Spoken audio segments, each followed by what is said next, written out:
خصوصاً على افضلهم وخاتم النبیین محمد الامین وعلى آلہ وصحبہ اجمعین.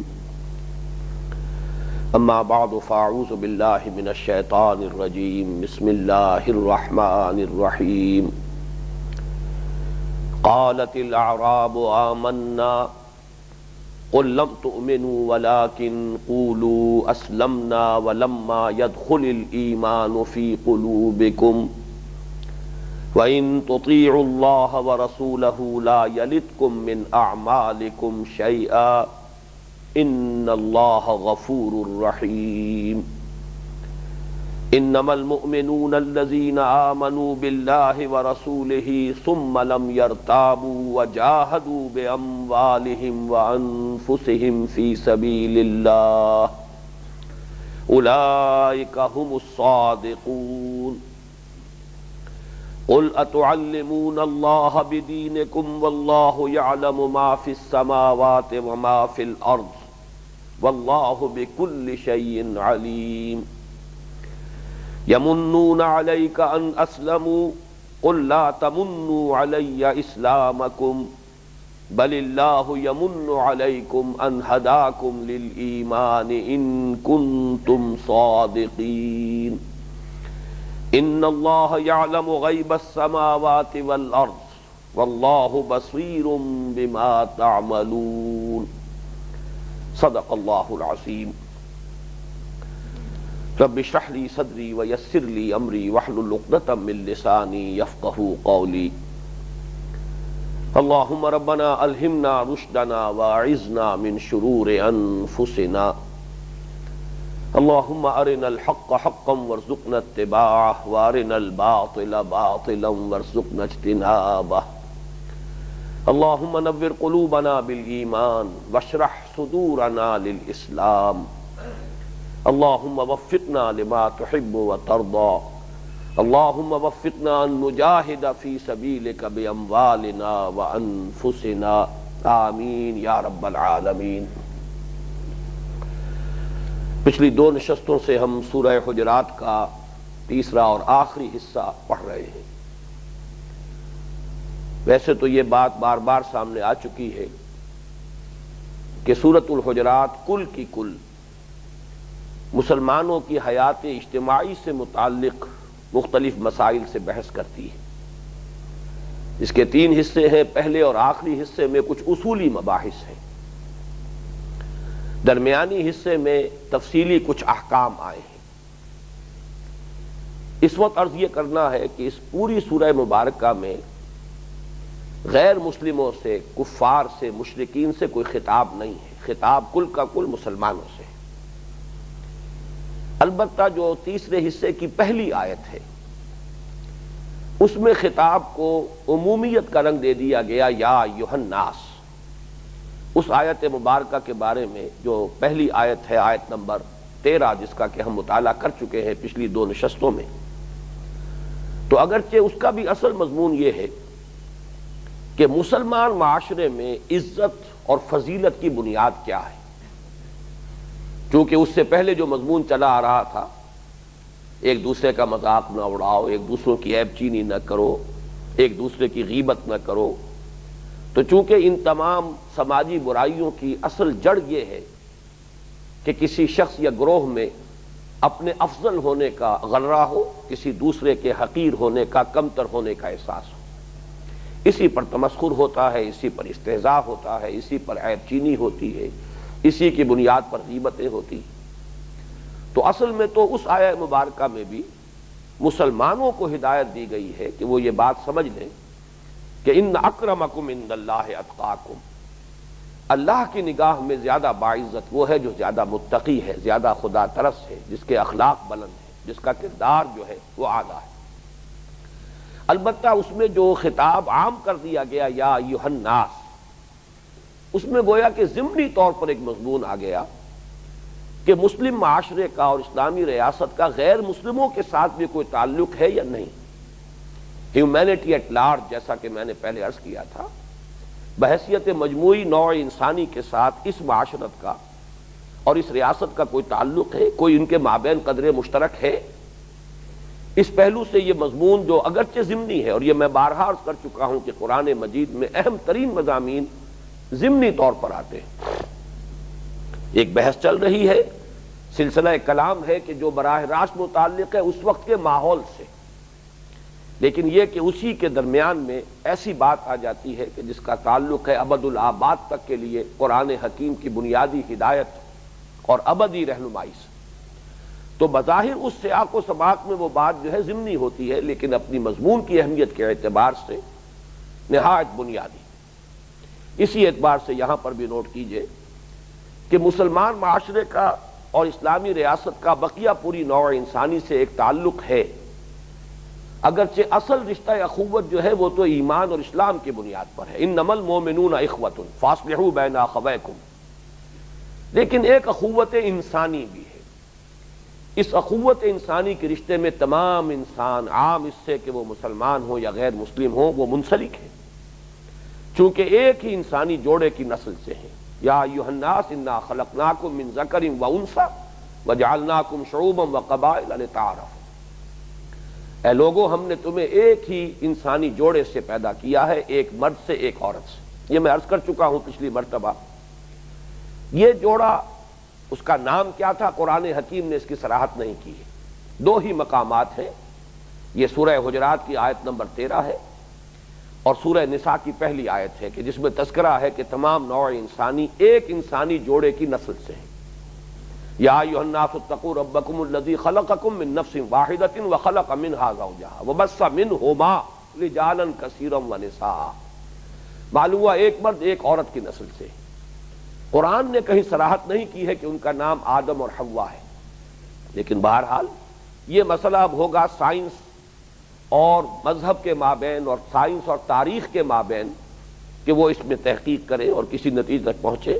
لیکن قرآن کی صراحت یہی ہے کہ ایک انسانی جوڑے کی نسل سے ہے اور اس میں کسی شک و شبے کی گنجائش نہیں۔ سائنس بھی اس کی توثیق کرتی ہے کہ تمام انسانوں کی کروموسومز وہ بالکل ایک دوسرے سے مشابہ ہیں، جو بھی مختلف نسلیں وجود میں آئی ہیں ان سے جینز میں تو کچھ فرق واقع ہوا ہے،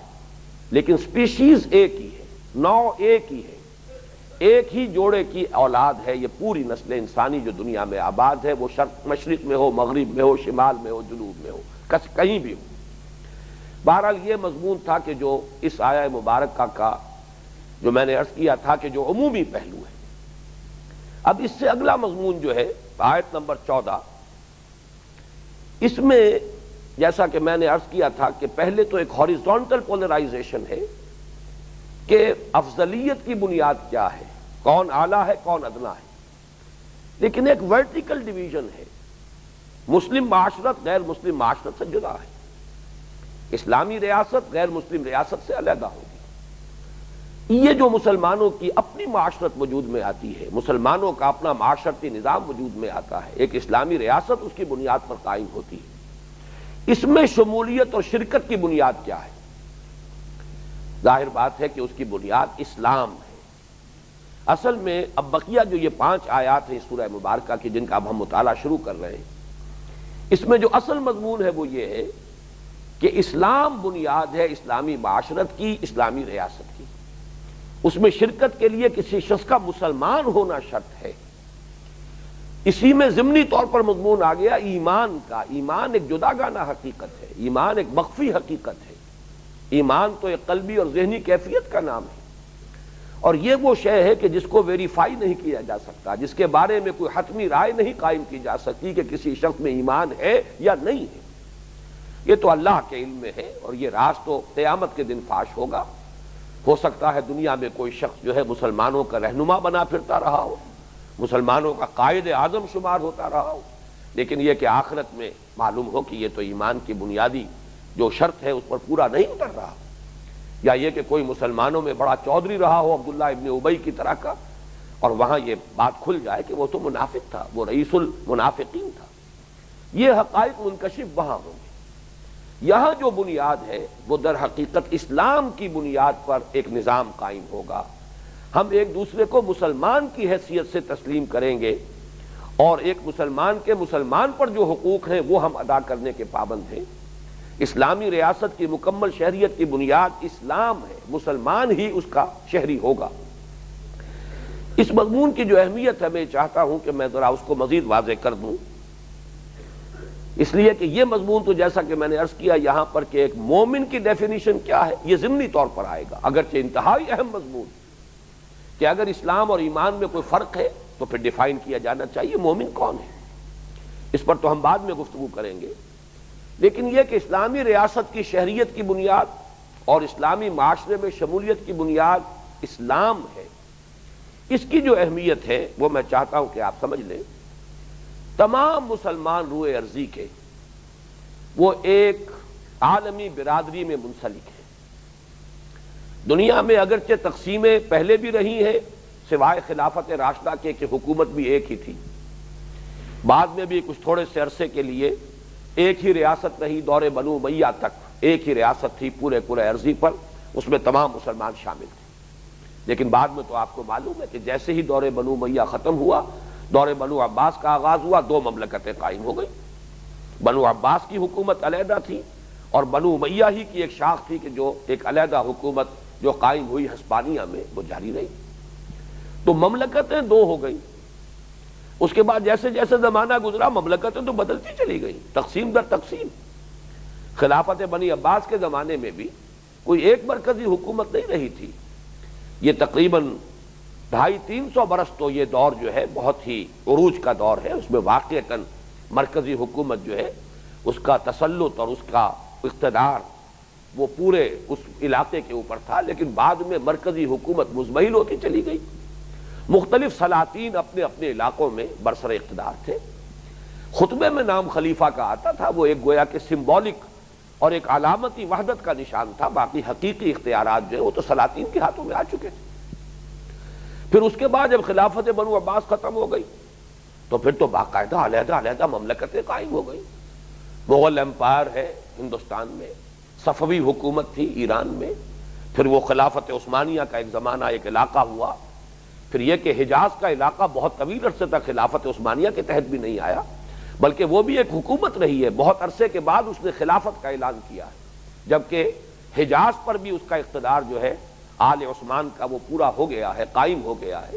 تب انہوں نے خلافت کا اعلان کیا، ورنہ اس سے پہلے وہ بھی ایک حکومت تھی، جیسے کہ مغلوں کی حکومت تھی ویسے ہی حکومت جو ہے وہ ترکان عثمانی کی بھی تھی۔ اسی طرح مصر میں علیحدہ حکومت رہی اور شمالی افریقہ کے ممالک میں علیحدہ حکومتیں رہی۔ لیکن ایک بات نوٹ کر لیجیے، اور یہ بہت اہم ہے تاریخی اعتبار سے، اس صدی کے آغاز تک مسلمانوں کی وحدت ملی برقرار تھی۔ ہر مسلمان ملک کا شہری تھا، کہیں کوئی پاسپورٹ نہیں تھا، کہیں کوئی ویزا نہیں تھا، مختلف حکومتیں انتظامی حیثیت سے علیحدہ تھیں۔ معلوم ہو گیا کہ یہاں سے مغلوں کی حکومت کا جو ہے دائرہ شروع ہو گیا ہے، صفویوں کی حکومت ختم ہو گئی، یہاں سے ترکوں کی حکومت کا دائرہ شروع ہو گیا، فلاں کی حکومت ختم ہو گئی۔ یہ انتظامی علیحدہ یونٹس تھے، مسلمان یہاں سے وہاں، مشرق سے مغرب، مغرب سے مشرق، جہاں چاہتا ہے جاتا تھا۔ اور یہ کہ ایسا بھی ہوا ہے کہ کوئی سیاح چلا ہے اقصائے مغرب سے، مراکش سے چلتا ہے ایک سیاح، ہندوستان میں آ جاتا ہے اور وہ یہاں پر وزارت کے منصب پر فائز ہو جاتا ہے، کوئی اس سے نہیں پوچھتا کہ تمہاری نیشنلٹی کیا ہے، تم تو سن آف دی سوائل نہیں ہو، تم یہاں آ کر کیسے اتنے بڑے منصب پر فائز ہو گئے۔ تو اس صدی کے آغاز تک وحدت ملی برقرار رہی،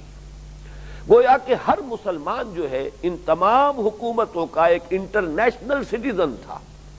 اس کے پاس ایک بین الاقوامی جو ہے وہ شہریت اس کو حاصل تھی، وہ جہاں چلا جائے، جہاں چاہے چلا جائے، کسی مسلمان کی حکومت ہو، اس کی جو جہاں تک شہریت ہے اس کے حقوق برقرار ہیں۔ تو ایک بات تو یہ نوٹ کیجئے کہ در حقیقت یہ اس صدی کے شروع میں ویسٹرن امپیریلزم نے ہماری اس وحدت ملی کو ختم کر کے پہلی جنگ عظیم کے بعد جو سلطنت عثمانیہ کے حصے بکھرے ہوئے ہیں، اور پھر ہر جگہ پر انہوں نے نیشنلسٹ قوم پرستانہ تحریکوں کو فروغ دیا ہے۔ المصر للمصریین، مصر مصریوں کا ہے، الشام للشامیین، شام شامیوں کا ہے۔ شامی کوئی علیحدہ شے ہے، مصری کو علیحدہ شے ہے، یہ کوئی تصور اس صدی سے پہلے عالم اسلام میں موجود نہیں تھا۔ یہ بالکل ایک ریسنٹ کانسیپٹ ہے، اور در حقیقت یہ مغربی امپیریلزم کا سب سے کاری وار ہے جو امت مسلمہ پر ہوا ہے۔ ورنہ ایک مسلمان تمام جو عالم ارضی کی مسلمان حکومتیں تھیں ان کا وہ گویا کہ ایک مسلمہ شہری تھا، اسے حقوق شہریت ہر ملک میں حاصل تھے، اسے کہیں ایک ملک سے دوسرے ملک میں جانے کے لیے نہ کہیں پاسپورٹ اس کا چیک ہوتا تھا، نہ کہیں کسی ویزا کی اسے ضرورت تھی۔ تو ایک بات تو یہ نوٹ کیجئے، اب بھی ظاہر بات ہے کہ صحیح اسلامی ریاست قائم ہوگی تو کسی ایک خطے میں قائم ہوگی، اس کی کوئی نہ کوئی جغرافیائی حدود ہوں گی، اس کے لیے انتظامی طور پر کچھ نہ کچھ کاغذات، کوئی تشخص، کوئی علامت جو ہے کہ کون شخص اس ملک کا شہری ہے، انتظامی اعتبار سے اس کی ضرورت ہو سکتی ہے۔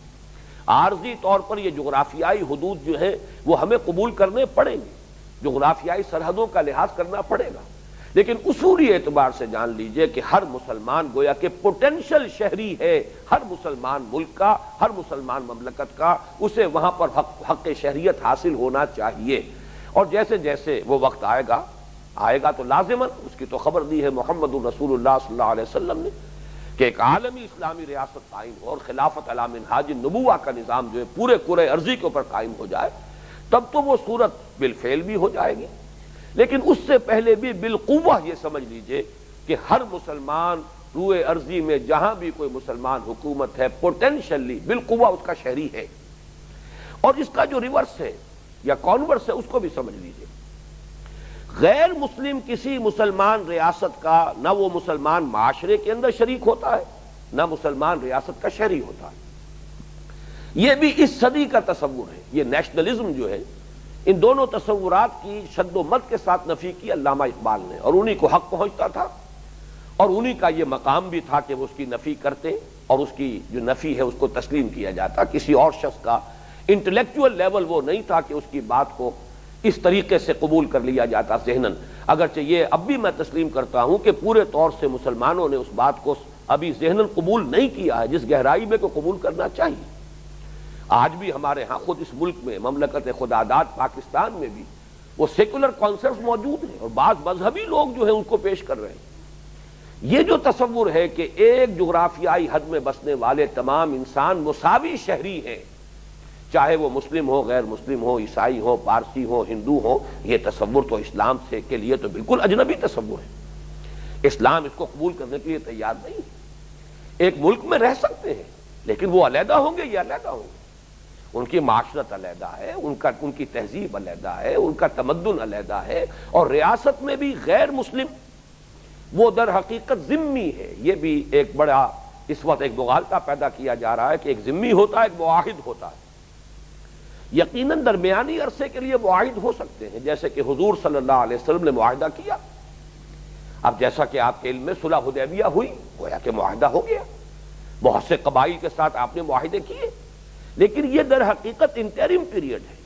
ابھی وہ ریولوشنری پروسیس جاری تھا۔ جب غلبہ حاصل ہو گیا جزیرہ نما عرب میں تو سورہ توبہ کی ابتدائی آیات میں صاف اعلان کر دیا گیا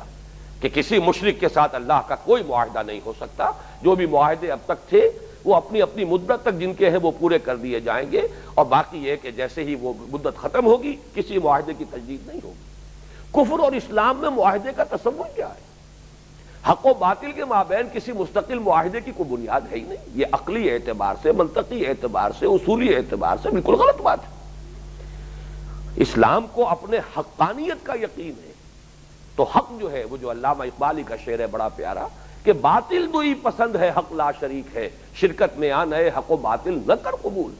ممکن نہیں ہے حق و باطل کے مابین کوئی مستقل معاہدہ کیا۔ ہاں درمیانی ایک وقت میں ایک اسٹریٹجی ہو سکتی ہے۔ میثاق مدینہ بھی اسی قسم کی ایک تدبیر تھی محمد الرسول اللہ صلی اللہ علیہ وسلم کی، یہودیوں سے معاہدہ ہوا ہے، اسی طریقے سے قریش کے ساتھ معاہدہ ہوا ہے، لیکن جیسا کہ سورہ توبہ کی ابتدائی آیات میں آ گیا ہے،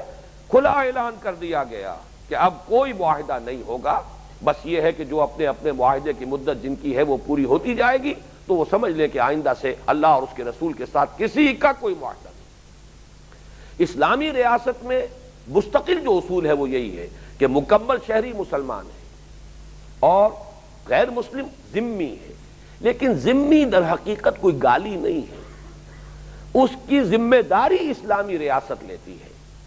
اس کی جان، مال، عزت، آبرو، اس کی مذہبی آزادی، عقیدے کی آزادی، عبادت کی آزادی، اس کے معبد اس کی جو عبادت گاہیں ہیں ان کی حفاظت کا ذمہ ہے کہ جو اسلامی ریاست لے گی، یہ ذمہ داری ہے، اس اعتبار سے وہ ذمہ ہے۔ یہ نہیں ہے کہ ان کو جو چاہے مسلمان لوٹ لے، جو چاہے ان کی کس عزت کے اوپر ناموس پر حملہ کر دے، قطعاً نہیں۔ ان کی جان بھی اتنی ہی محترم ہوگی جتنی کسی مسلمان کی جان، ان کا مال بھی اتنا ہی محفوظ ہوگا اور حفاظت کے قابل ہوگا جتنا کسی مسلمان کا مال، ان کی عزت جو ہے اس کی بھی حفاظت اتنی ہی کی جائے گی جتنی کسی مسلمان کی عزت کی، ان کے جو معابد ہوں گے، ان کی عبادت گاہیں، ان کی بھی حفاظت اسی طرح کی جائے گی جیسے مسجدوں کی، یہ اپنی جگہ پر ہے، لیکن یہ کہ وہ اسلامی ریاست کے مکمل شہری نہیں۔ یہ ہے اصل جو بحث ہے اہم جو ان 5 آیات میں آ رہی ہے، لیکن اس میں در حقیقت معاملہ آ رہا ہے اسلام اور ایمان کے مابین ایک فرق، اس لیے کہ اسلام کی اصل بنیاد تو ایمان ہے۔ یہی وجہ ہے میں نے بارہا آپ سے عرض کیا ہے پورے قرآن مجید میں یا ایھا الذین اسلموا کا لفظ ہی کہیں نہیں آیا، یا ایھا المسلمین کا لفظ کہیں نہیں آیا، یا ایھا المسلمون کہیں لفظ نہیں آیا، یا ایھا الذین اسلموا کا صیغہ خطاب کہیں نہیں آیا۔ جہاں بھی خطاب ہے مسلمانوں سے یا ایھا الذین آمنوا، اس اعتبار سے لفظ جو ہے اہم بنیاد جو ہماری اصطلاح وہ تو ایمان ہے، اسلام کی بنیاد ایمان ہے، نجات کی بنیاد ایمان ہے، لیکن چونکہ ایمان اس دنیا میں کسی نظام کی بنیاد نہیں بن سکتا،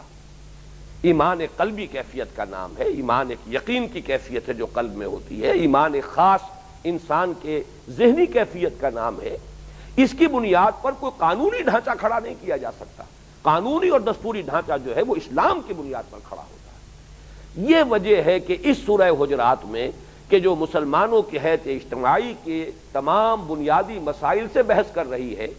اس ایشو پر اس قدر شد و مت کے ساتھ اتنی تفصیل کے ساتھ گفتگو ہو رہی ہے، یہ ہے در حقیقت اس کا جو پس منظر ہے۔ اب آئیے کہ اس آیت مبارکہ کا ہم مطالعہ کریں اور ایک ایک لفظ پر غور کریں۔ قالت الاعراب آمنا، یہ بدو کہتے ہیں، میں نے یہ کا اضافہ کیا، یہ بدو کہتے ہیں، اس کی وضاحت میں کروں گا کہ کیوں میں نے اس لفظ کا اضافہ کیا۔ قالت الاعراب آمنا، یہ بدو کہتے ہیں ہم ایمان لے آئے، قل لم تؤمنوا، اے نبی کہہ دیجئے تم ہرگز ایمان نہیں لائے ہو، ولکن قولوا اسلمنا، بلکہ یہ کہو کہ ہم اسلام لے آئے ہیں یا ہم نے اطاعت قبول کر لی، ولما يدخل الایمان فی قلوبکم، اور تاحال ابھی تک ایمان تمہارے دلوں میں داخل نہیں ہوا، وَإِن تُطِيعُوا اللَّهَ وَرَسُولَهُ، اور اگر تم اطاعت کرتے رہو گے اللہ کی اور اس کے رسول کی صلی اللہ علیہ وسلم، لا یلدکم من اعمالکم شیئا، تو اللہ کچھ کمی نہیں کرے گا تمہارے اعمال میں سے، ان اللہ غفور الرحیم، یقیناً اللہ تعالی بخشنے والا ہے، رحم فرمانے والا ہے۔ انما المؤمنون الذین آمنوا باللہ ورسولہ، اب دیکھیے صرف اس کا جو کانٹیکسٹ ہے، سیاق و سباق ہے، اس کو نوٹ کر لیجئے کہ جب یہ فرق بیان ہوا کہ اسلام اور ہے ایمان اور ہے، تو فطری طور پر سوال پیدا ہوا پھر مومن کون ہے؟ اگر ہم صرف مسلم ہیں، مومن نہیں ہیں، اگر ہمیں صرف یہ کہنے کا حق حاصل ہے کہ ہم اسلام لے آئے ہیں، ہم یہ نہیں کہہ سکتے کہ ہم ایمان لے آئے، تو فطری طور پر منطقی طور پر ایک سوال پیدا ہوتا ہے کہ پھر مسلم مومن کون ہے؟ انما المؤمنون الذین آمنوا باللہ ورسولہ، مومن تو بس وہ ہیں جو ایمان لائے اللہ پر اور اس کے رسول پر، ثم لم یرتابوا، پھر وہ شک میں ہرگز نہیں پڑے، وجاہدوا باموالہم وانفسہم فی سبیل اللہ، اور انہوں نے جہاد کیا اپنے اموال اور اپنی جانوں کے ساتھ اللہ کی راہ میں، اولئک ھم الصادقون، یہی لوگ ہیں کہ جو سچے۔ قل اتعلمون اللہ بدینکم، اے نبی ان سے کہیے کیا تم اللہ کو جتلا رہے ہو اپنا دین، اللہ کو بتا رہے ہو اپنا دین، واللہ یعلم ما فی السماوات وما فی الارض، اور اللہ تو جانتا ہے ہر اس شے سے جو آسمانوں میں ہے اور ہر اس شے کو بھی جانتا ہے کہ جو زمین میں ہے، واللہ بکل شیء علیم، اور اللہ تو ہر چیز کا علم رکھتا ہے۔ یمنون علیک ان اسلموا، اے نبی یہ آپ پر احسان دھر رہے ہیں کہ اسلام لے آئے، قل لا تمنوا علی اسلامکم، کہہ دیجئے مجھ پر اپنے اسلام کا کوئی احسان نہ دھرو، بل اللہ یمن علیکم ان ہداکم للایمان، بلکہ اللہ تم پر احسان دھرتا ہے، اللہ اپنا احسان جتلاتا ہے تم پر کہ اس نے تمہیں راہ دکھا دی ہے ایمان کی، ان کنتم صادقین، اگر تم سچے ہو۔ ان اللہ یعلم غیب السماوات والارض، یقیناً اللہ جانتا ہے آسمانوں اور زمین کی ہر چھپی شے کو، واللہ بصیر بما تعملون، اور اللہ دیکھ رہا ہے جو کچھ کہ تم کر رہے ہیں۔ یہ میں نے ان 5 آیات کا ترجمہ اس لیے کر دیا کہ اس مضمون کا ایک اجمالی خاکہ آپ حضرات کے ذہن میں پہلے سے مرتب ہو جائے۔ اب آئیے سب سے پہلا سوال اس آیت پر غور کرتے ہوئے یہ پیدا ہوتا ہے کہ یہ کون لوگ ہیں جن سے یہ خطاب کیا جا رہا ہے؟ تو اس کو نوٹ کر لیجئے کہ اعراب کا لفظ آیا ہے یہاں۔ اعراب جمع ہے اعرابیون کی، اعرابی بدو لوگ، بادیہ نشین۔ آپ کو معلوم ہے کہ عرب کی اصل آبادی جو ہے وہ بادیہ نشینوں پر مشتمل تھی، شہر تو بہت کم تھے۔ حجاز کے علاقے میں خاص طور پر یہ 3 شہر تھے، چلیے جدے کو بھی شامل کر لیجئے تو 4 شہر ہو جائیں گے، جدہ تھا، طائف، مکہ مکرمہ، مدینہ منورہ۔ باقی یہ کہ تمام لوگ جو ہیں خانہ بدوش قبائل کے علاقے معین تھے کہ یہ پورا علاقہ فلاں قبیلے کا ہے، یہ پورا علاقہ فلاں قبیلے کا ہے۔ وہ ایک دوسرے کے علاقے میں نہیں جا سکتے تھے، انکلیوڈ نہیں کر سکتے تھے، لیکن اس میں وہ گھومتے رہتے تھے۔ کہیں کوئی بارش ہو گئی تو وہاں کچھ گھاس اگائی، کچھ سبزہ ہو گیا تو وہاں چلے گئے، وہاں جا کے ڈیرا لگا لیا۔ جب وہ سبزہ ختم ہو گیا یا اگر کوئی پانی کا وہاں کوئی چشمہ تھا وہ خشک ہو گیا، وہ اپنے خیمے اکھاڑے پھر کہیں اور۔ یہ جو اعراب ہیں ان کے بارے میں، لیکن الاعراب یہاں جو ہے الف لام جو لگا ہے اس پر، قالت الاعراب، اب یہ الف لام لگ کر یہ اس میں معرفہ بن جاتا ہے۔ یا تو کوئی معین کوئی اعراب ہے، یا تو شخصاً ان کا کوئی یہاں پر تذکرہ ہو رہا ہے، اور یا یہ کہ یہ سارے کے سارے اعراب، لام جنس بھی ہو سکتا ہے۔ یہ دونوں امکان ہیں، لیکن اس پر اجماع ہے کہ اس سے مراد تمام اعراب نہیں ہے، اس لیے کہ ان بدوؤں میں بہت صادق الایمان، پختہ ایمان والے، راسخ الایمان کثیر تعداد میں موجود تھے، لیکن ان کی بڑی تعداد ایسے لوگوں پر مشتمل تھی کہ جو ایمان تو لے آئے تھے، یا یوں کہیے کہ اسلام لے آئے تھے، لیکن ابھی وہ یقین کی کیفیت، قلبی ایمان، تصدیق بالقلب والا ایمان انہیں حاصل نہیں ہوا تھا۔ اس کے اعتبار سے میں چاہتا ہوں کہ تاریخی جو اس کا پس منظر ہے وہ بھی نوٹ کر لیں۔ دیکھیے جب تک حضور صلی اللہ علیہ وسلم مکے میں رہے، اسلام یا ایمان یا مسلمان کمزور تھے، مغلوب تھے، غلبہ کفار کو حاصل تھا، مشرکین کو حاصل تھا۔ وہاں تو جو شخص بھی کلمہ طیبہ زبان پر لاتا تھا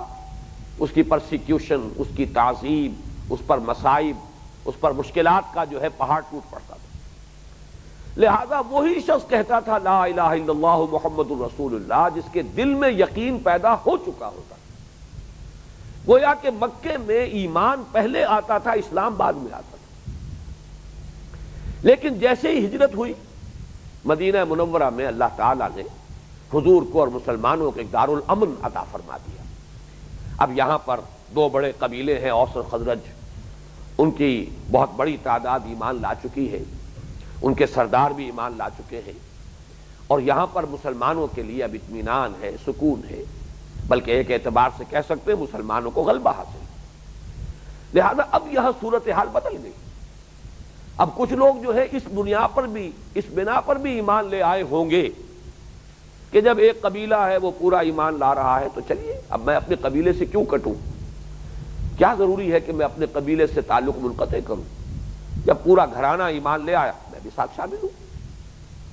ضروری نہیں کہ وہ ایمان اس کے دل میں داخل ہو چکا ہو،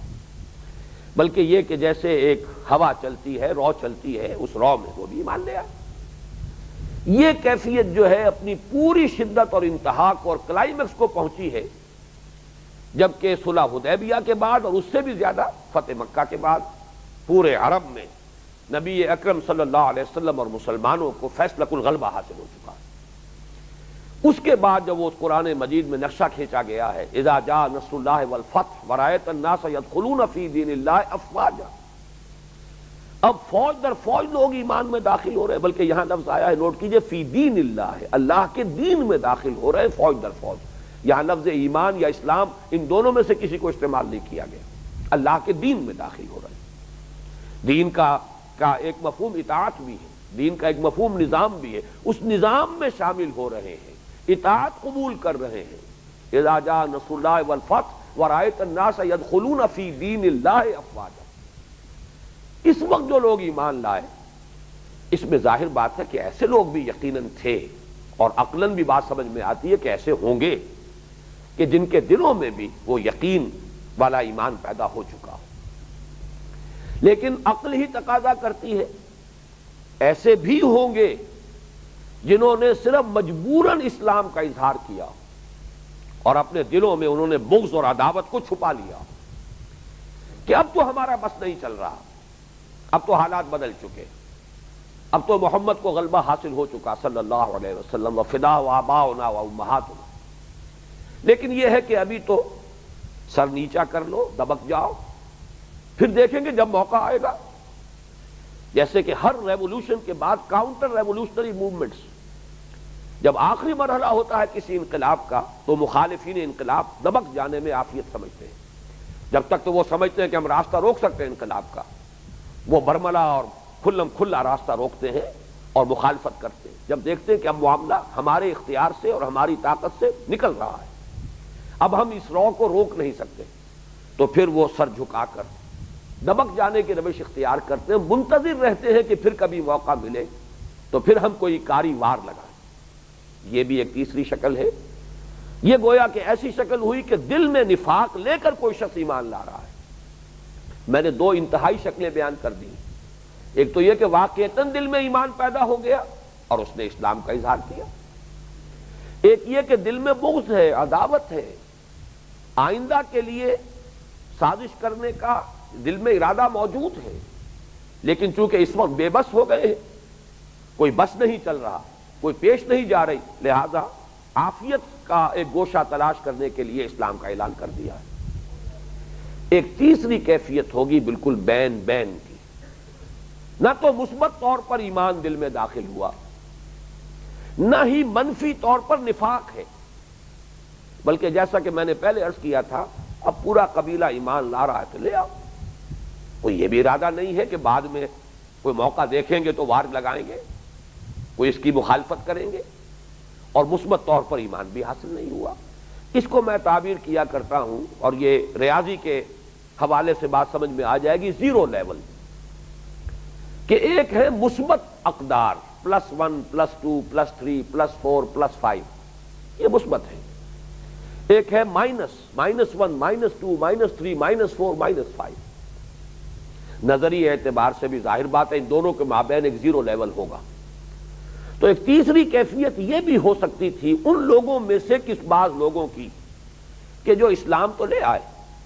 لیکن نہ تو ایمان ہی ان کے دلوں میں مثبت طور پر متحقق ہوا، داخل ہوا، جاگزی ہوا، نہ ہی ان کے نیتوں میں کوئی فساد ہے، فتور ہے، نہ ہی دل میں بغض ہے، نہ ہی منفی طور پر نفاق موجود ہے، بلکہ خلا کسی کیفیت ہے۔ تو اس آیت مبارکہ میں اصلاً ان لوگوں سے خطاب کیا جا رہا ہے، قالت الاعراب آمنا، یہ بدو، اب اس لیے میں نے عرض کیا تھا کہ یہ کا اضافہ میں کر رہا ہوں کہ یہ تمام بدوؤں کی بات نہیں ہے، بلکہ یہ کہ وہ لوگ جو ایمان لائے، ان میں سے نہ تو وہ بھی نکال دیجئے کہ جن کے دل میں ایمان حقیقتاً داخل ہو چکا تھا، وہ بھی یہاں پر مراد نہیں، اس طرح جن کے دلوں میں منفی طور پر نفاق تھا وہ بھی یہاں مخاطب نہیں، بلکہ یہ بین بین کی کیفیت والے جو ہے ان سے خطاب کیا جا رہا ہے۔ قالت الاعراب آمنا قل لم تؤمنوا ولکن قولوا اسلمنا، اے نبی ان سے کہہ دیجئے کہ تم ہرگز ایمان نہیں لائے ہو۔ یہ ہرگز کا اضافہ میں نے کیوں کیا ہے؟ دیکھیے فعل ماضی پر اگر آپ نے اس کو منفی بنانا ہے، ماضی منفی، تو ایک تو سیدھا سا طریقہ ہے کہ فعل ماضی ہی پر ماں لگا دیجئے، ما آمنتم، تم ایمان نہیں لائے ہو۔ ایک دوسرا قاعدہ یہ ہے، یہ نفی جہد بلم، فعل مضارع سے پہلے لم لایا جائے اور فعل مضارع کو آخر میں جزم دیا جائے، یہ ہے لم تؤمنوا، اس میں تاکید ہوتی ہے، جہد ہے، اس میں بہت ہی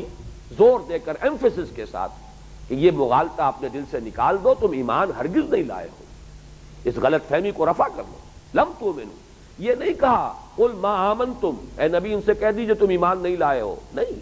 قل لم تؤمنوا، تم ہرگز ایمان نہیں لائے ہو۔ اس مغالطے کو جتنی جلدی رفع کر لو بہتر ہے۔ ولیکن قولوا، لیکن آتا بھی ہے کسی پہلی بات کی نفی کے بعد، ولیکن قولوا، تم یہ کہہ سکتے ہو، یوں کہو اسلمنا، ہم اسلام لے آئے۔ یہاں پہ اسلام کا ترجمہ آپ لفظی بھی کر سکتے ہیں، ہم نے اطاعت قبول کر لی ہے، لیکن میرے نزدیک اگرچہ بعض حضرات کی رائے یہ ہے، میرے نزدیک صحیح نہیں ہے۔ صحیح یہی ہے کہ جیسے ایمان کو ہم نے اصطلاحاً لیا ہے اس آیت میں، اسلام کو بھی اصطلاحاً لیجیے۔ یہ دونوں در حقیقت اصطلاحات ہیں، ایمان کا بھی لفظی مفہوم یہاں مراد نہیں ہے، جبکہ کہا گیا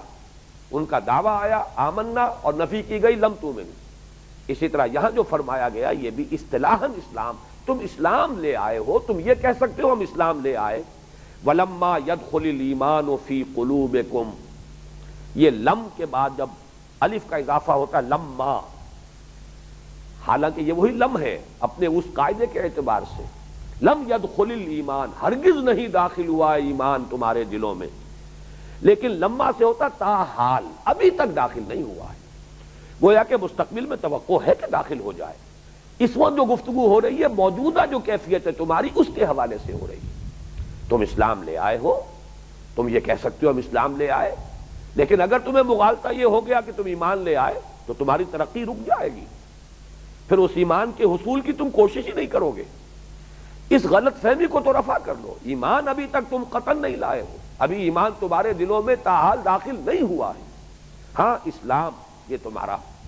اعتراف ہم کرتے ہیں، تم اسلام لے آئے ہو، تمہیں یہ کہنے کا حق حاصل ہے کہ ہم اسلام لے آئے۔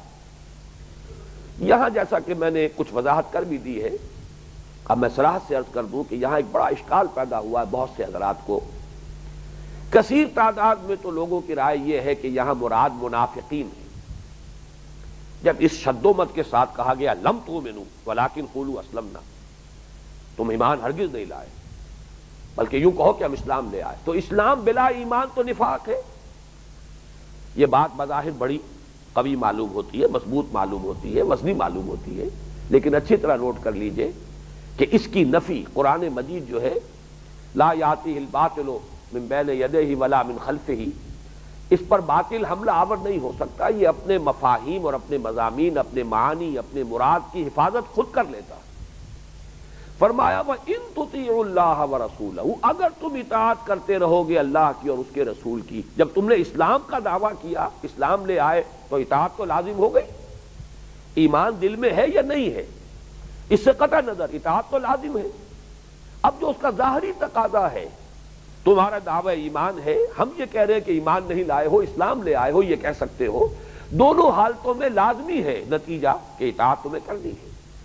اگر تم یہ اطاعت کرتے رہو گے اللہ کی اور اس کے رسول کی، ان تطیعوا اللہ ورسولہ لا یلدکم من اعمالکم شیئا، وہ تمہارے اعمال میں سے یعنی اس کے اجر و ثواب میں سے کچھ کمی نہیں کرے گا۔ یہاں ثابت ہو گیا کہ یہاں مراد منافق نہیں ہو سکتے، اگر منافق ہو تو ان کی اطاعت مفید نہیں ہے، منافق کے کسی عمل کا کوئی اجر نہیں، منافق اطاعت کر رہا ہے ظاہری اعتبار سے اللہ کی، اس کے رسول کی، اس کے احکام کی پیروی کر رہا ہے، نماز پڑھ رہا ہے، روزہ رکھ رہا ہے، لیکن یہ صرف صورت صلاۃ ہے، صورت زکوٰۃ ہے، صورت صوم ہے، یہ حقیقت میں نہ صوم ہے، نہ صلاۃ ہے، نہ زکوٰۃ ہے۔ نفاق کے ساتھ تو کسی عمل کا اللہ کے ہاں کوئی اجر نہیں۔ اس اعتبار سے نوٹ کر لیجئے کہ یہ چیز خود بخود ایکسکلوڈ ہو گئی کہ یہاں منافق مراد نہیں ہے۔ اب ظاہر بات ہے مومن بھی مراد نہیں، کھلم کھلا جب کہا گیا ہے لم تؤمنوا، مزید وضاحت کر دی گئی ہے لما يدخل الایمان فی قلوبکم، ایمان تمہارے دلوں میں تاحال داخل نہیں ہوا۔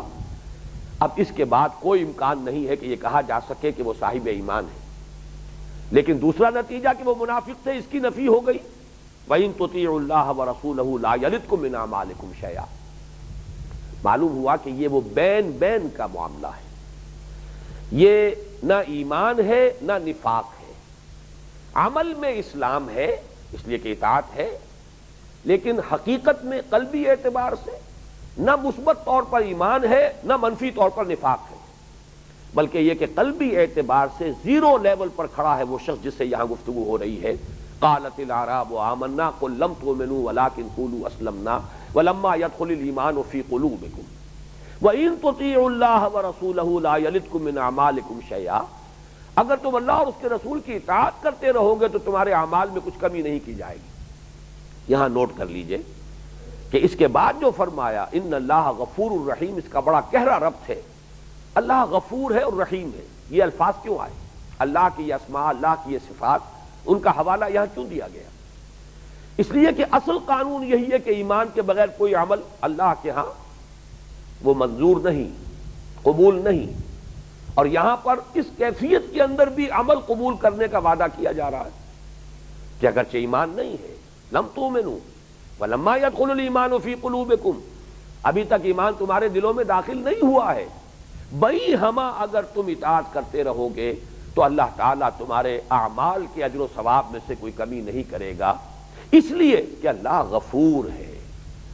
وہ بخشنے والا ہے، معاف فرمانے والا ہے، رحیم ہے، رحمت فرمانے والا ہے۔